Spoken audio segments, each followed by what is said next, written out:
dans les taillis, dans les fleurs qui n'ont pas fleuri. Et le bonheur est dans mon cœur aussi. L'herbe rase et les pommiers morts.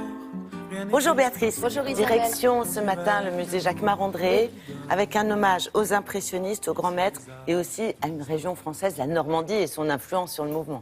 Oui, alors pourquoi son influence sur le mouvement? Parce que déjà au XIXe siècle, la Normandie est un carrefour entre l'Angleterre et Paris. Les Anglais viennent en France, viennent à Paris pour exposer dans les salons et les Français se rendent en Angleterre pour voir le paysage anglais. Parce que le paysage anglais au XIXe siècle, c'est à la mode en peinture. Donc déjà, la Normandie va être connue par les peintres pour ces raisons-là. Et puis beaucoup de peintres habitent à Paris. Le train n'existe pas forcément encore, en tout cas pas partout, c'est le début. Et donc ils vont à proximité trouver la nature. Et c'est en Normandie, finalement, que la mer est la plus proche de Paris. Et avec les marées, les fluctuations de marée, ça va faire des fluctuations de lumière. Et comme c'est une peinture qui se développe en extérieur, parce que c'est l'époque où la peinture en tube est inventée. Avant, les peintres sont obligés de peindre dans l'atelier, de préparer les pigments. Mais avec l'apparition du tube de couleur, du tube de peinture, eh ben, les peintres vont pouvoir sortir avec leur chevalet en extérieur. Voilà, ceci explique cela. Donc effectivement, la Normandie va attirer les peintres pour ça. Plus tard, quand il y aura le Paris-Lyon-Méditerranée, le fameux PLM, ils iront plus dans le sud de la France. Mais à cette époque-là, c'est en Normandie qu'ils vont. Alors dans l'exposition, ils ont mis à l'honneur des peintres qui sont extrêmement connus, des Monet, des Gauguin, des Pissarro, etc., etc.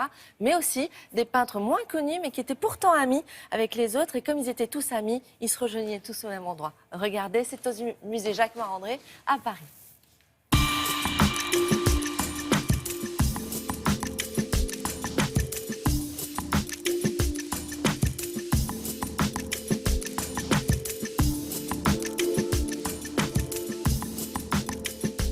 La grande nouveauté du XIXe siècle, c'est que l'on sort de l'atelier pour aller peindre en plein air. On sort d'une période où la peinture d'histoire était dominante et où elle est progressivement remplacée par la peinture de paysage et de paysage sur le motif.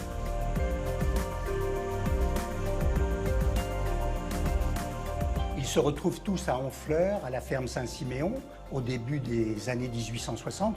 On trouve là Courbet, Boudin, Monet, plein de peintres qui vont amener cette nouvelle école, cette nouvelle manière de peindre.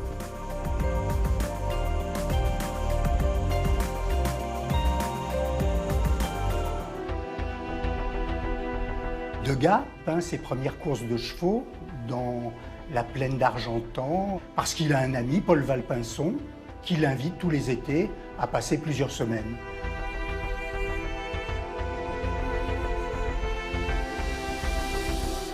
Renoir vient en Normandie pratiquement tous les étés. Il est invité au château de Vargemont par son mécène, Paul Bérard, qui lui demande des portraits de famille et puis des natures mortes pour décorer son château.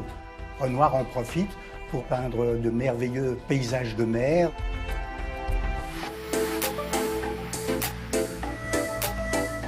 Monet a 5 ans quand ses parents s'installent au Havre. Il est viscéralement attaché à cette région. Il a peint ses séries les plus célèbres à Rouen, à Giverny avec les nymphéas, et puis tout le long de la côte d'Albat. Il y a 2 tableaux absolument exceptionnels de Monet qui ont été peints en 1866. Ces tableaux qui n'ont jamais été présentés l'un à côté de l'autre sont particulièrement précieux dans cette exposition.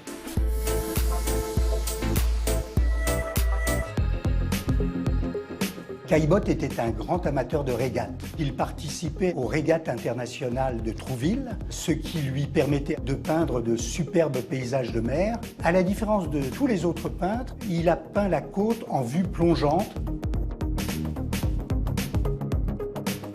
Les impressionnistes ont réussi à nous imposer leur propre regard. Nous avions l'habitude de voir sombre. Ils nous ont appris à voir clair. Nous avions appris à voir des peintures lisses. Ils nous ont appris à voir des touches juxtaposées. Et à force de voir autant de peintures impressionnistes, notre œil s'est habitué et nous voyons maintenant les paysages avec leur œil.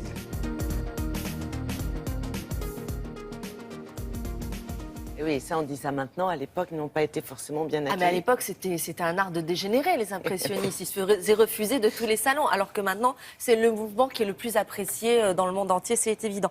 Donc cette exposition est à découvrir au musée Jacques Marandré à Paris jusqu'au 25 juillet. Voilà. Merci beaucoup. On a donc un petit peu de temps. Merci Béatrice. Tout de suite, un peu de pub.